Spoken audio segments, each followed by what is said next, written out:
Okay, so I just went to my favorite session of Green Build. I make it a point to go to the session every year. It is called The Role of Green Building in Economic Recovery, but essentially it's where Harvey Bernstein and Greg Katz and a few of their other cohorts come together and give us the McGraw-Hill construction statistics for the year. We get a little taste of them for free without having to buy the report. So here's what's going on. Total building construction grew 6% this past year, and next year they're forecasting it to grow 14% across the board. That is pretty huge. Commercial is up 5%. Next year they forecast 12%. Institutional is down, and they're forecasting it to break even. That does include healthcare.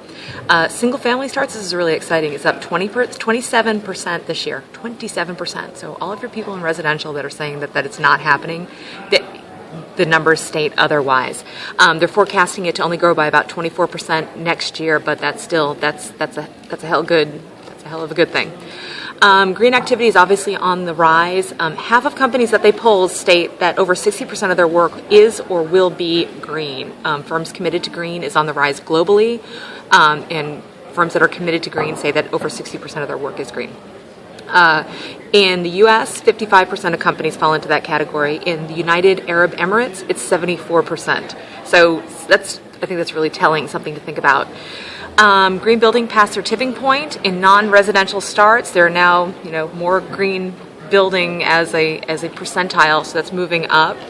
But there was some interesting things that they shared in there, and I want to see if I can capture this. They said things like, green is not a cost-cutting measure, it's a value creation measure, and this came from our real estate expert that basically said that the value proposition for green is very telling.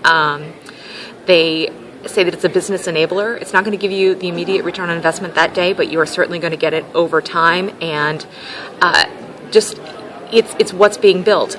Jones Lang LaSalle did a Green Gauge report that said that everything that they are building in Philadelphia in particular is green. They're not starting any traditional construction starts. That is just the way people are doing business.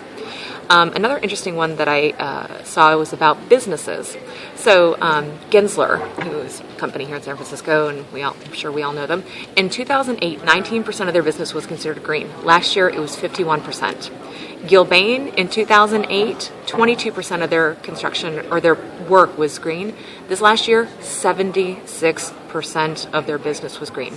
So as I always say, the numbers don't lie. They just allow us to make the emotional decision that we want to make, and it gives us the arsenal to do what we want to do.